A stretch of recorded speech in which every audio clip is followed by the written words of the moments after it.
Hello students, मैं Mrs Dean Lalbagh girls inter college से और यहाँ पर मैं अपने क्लास 9 के बच्चों का वेलकम करती हूँ लालबाग गर्ल्स इंटर कॉलेज के यूट्यूब चैनल पर।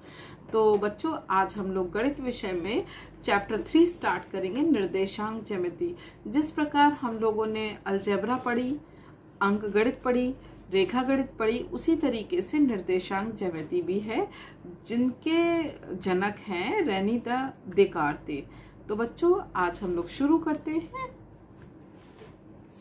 सबसे पहले तो हम जाने कि निर्देशांक ज्यामिति के जनक कौन हैं। तो हमारे इस निर्देशांक ज्यामिति के जो जनक हैं, उन गणितज्ञ का नाम है रेनी देकार्ते। रेनी देकार्ते फ्रांस के रहने वाले थे और इन्होंने ही इसका क्या करा है, इनके सिद्धांतों का प्रयोग करा, इसके निर्देशांकों की ज्यामिति के द्वारा इन सिद्धांतों का प्रयोग करा और इन्हीं के द्वारा इस पद्धति का नाम पड़ा कार्तीय पद्धति। तो बच्चों, हम लोग इस निर्देशांक ज्यामिति को समझने के लिए निम्न बातों पर ध्यान करेंगे। ग्राफ पर, निर्देशांक पर, चतुर्थांश पर, मूल बिंदु पर और कार्तीय तल पर एक एक करके हम लोग चीज़ों को समझेंगे। तो उम्मीद मुझे लगती है कि आप लोगों को अच्छे से समझ में आएगा। तो बच्चों, जैसे कि जानते हैं कि ये बच्चों हमारा क्या है, ग्राफ पेपर। ग्राफ पेपर में आपको कुछ बड़े खाने दिखाई दे रहे होंगे। इसको मैं थोड़ा सा पास में लाती हूँ, फोकस करती हूँ और आप लोग उसे घर पर अपनी ग्राफ कॉपी पर देखेंगे। देखिए, बड़े बड़े दिख रहे हैं ना, थोड़े से मोटे ये लाइन ग्रीन कलर के, डार्क कलर के दिख रहे हैं और बीच में हल्के हल्के कुछ वर्टिकली और कुछ हॉरिजॉन्टल्स आपके लाइंस दिख रही हैं लाइट कलर में।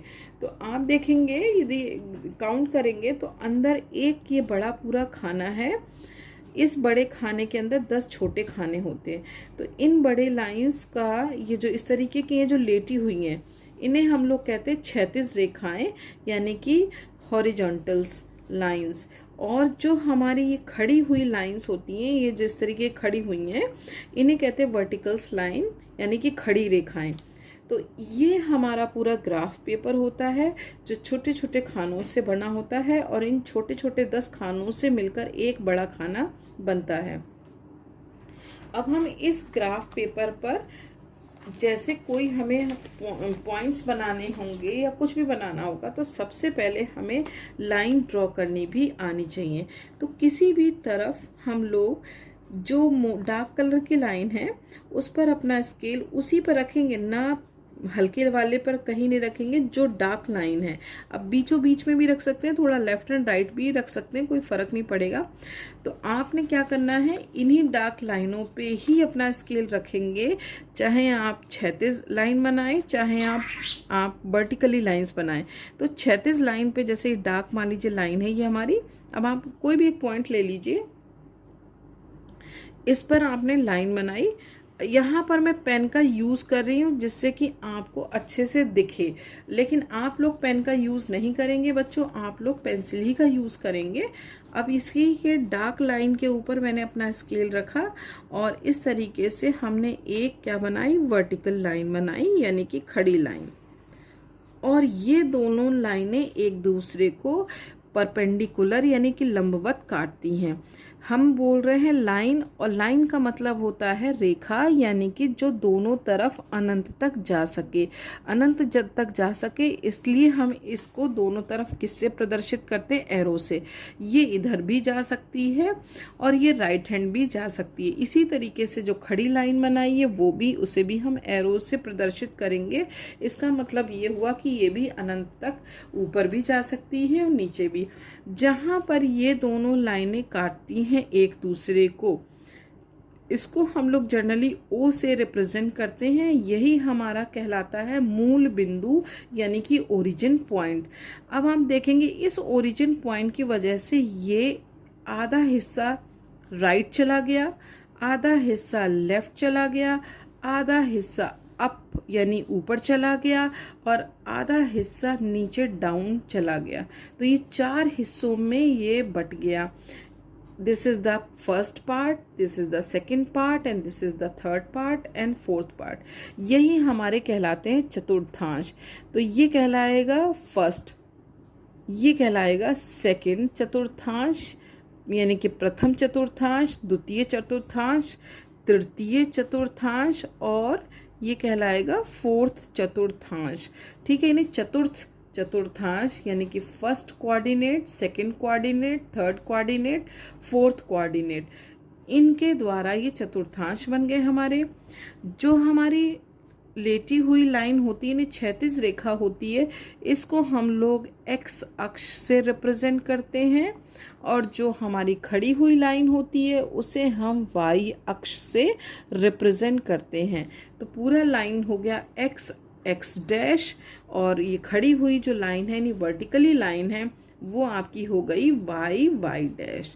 तो इतना आपको समझ लग गया कि दो लाइनें हॉरिजॉन्टल और वर्टिकल यानी लेटी हुई रेखा और खड़ी रेखा जब एक दूसरे को काटते हैं तो जिस बिंदु पर काटते हैं वही बिंदु मूल बिंदु बन जाता है, यानी कि शुरुआत। यहीं से हम राइट की तरफ शुरुआत करते हैं, यहीं से हम लेफ़्ट की तरफ, यहीं से हम ऊपर की तरफ, और यहीं से हम नीचे की तरफ। इसके द्वारा हमारे ये चार कोऑर्डिनेट यानी चतुर्थांश बन जाते हैं, प्रथम, द्वितीय, तृतीय और चतुर्थ। इसके बाद अब हम आते हैं, रिप्रेजेंट करते हैं कि हमने देखा कि हर एक 10 छोटे खाने के बाद ये बड़े बड़े मोटे मोटे खाने हैं जो डार्क कलर से हैं।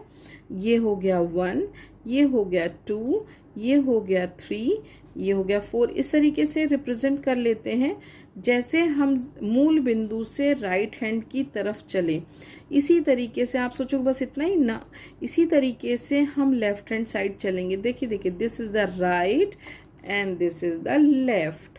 अब हम लेफ्ट की तरफ चलेंगे तो हम लिखेंगे -1, मतलब है 10 छोटे खाने के बाद एक बड़ा खाना बन जाता है, नहीं डार्क लाइन वाला देख रहे हैं, ये एक बड़ा खाना हो गया इसलिए -1। ये दूसरा बड़ा खाना जो कि लेफ्ट हैंड साइड की तरफ जा रहा है, -2, -3, -4। इस तरीके से हम हर एक खाने को रिप्रेजेंट करते जाएंगे। अब इसी तरीके से मूल बिंदु के ऊपर हम जब चलेंगे तो एक बड़ा खाना यानी 1, 2, ये पॉजिटिव होता है, 3, 4, सबको पता है वैसे ये चीज़ें कि आप ऊपर जाते तो पॉजिटिव, डाउन जाते तो नेगेटिव। वही चीज़ हम इसमें भी रिप्रेजेंट करते हैं। -2 नीचे आ रहे हैं, -3, -4। ये ध्यान रखिएगा कि बिल्कुल एग्जैक्ट उसी के ऊपर आए, थोड़ा सा भी लेफ़्ट राइट नहीं होना, नहीं तो गलत हो जाएगा।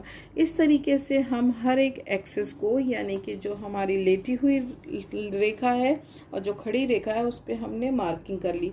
अब मार्किंग के बाद हमने जैसे सपोज़ हमने कहा ये मेरी यहाँ पर टेबल है, ये मान लीजिए टेबल है, यहाँ पर मेरी पेंसिल रखी है ये इस जगह पर, तो कैसे रिप्रेजेंट करेंगे? हम देखेंगे कि एक्स अक्ष पर ये 2 बिंदु चल रहा है कि सीध में है, और वाई अक्ष पर 4 के सामने की सीध में है। देखिए स्केल से मैं दिखाती हूँ, एक्स अक्ष पे ही चला, मतलब मान लीजिए पेंसिल है हमारी रखी हुई ये पॉइंट पर, तो कैसे हम बताएंगे इसको, कैसे निर्देश करेंगे? यदि ग्राफ पर ही पेंसिल रखी हो तो आप यही तो कहोगे कि एक्स अक्ष की सीध के 2 में, देखिए ये 2 है ना, 1, 2 चले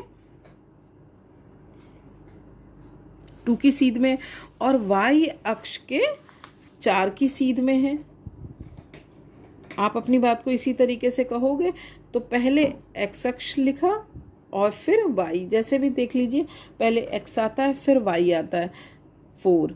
तो इस तरीके से जो 2,4 हुए, ये पेंसिल मिल गई, तो हमने कहा कि प्रथम चतुर्थांश में 2 और 4 पर ये पेंसिल है मेरी। एक बात बता रहे हैं, तो जो 2,4 बने ये आपके कहलाएंगे निर्देशांक। ठीक, तो ये निर्देशांक बने 2 और 4 से।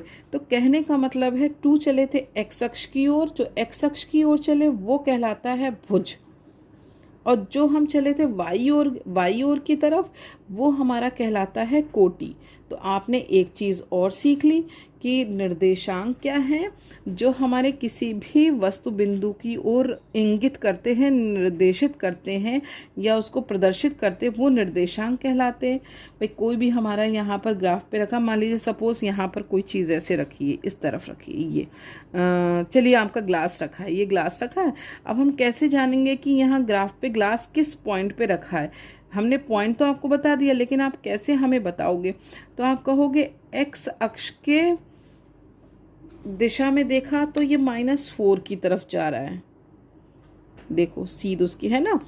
और यदि हम वाई अक्ष की तरफ से देखेंगे तो कहेंगे कि 5 जा रहा, तो इसका मतलब हो गया एक्स अक्ष -4 चले और वाई अक्ष हम 5 चले, तो -4,5।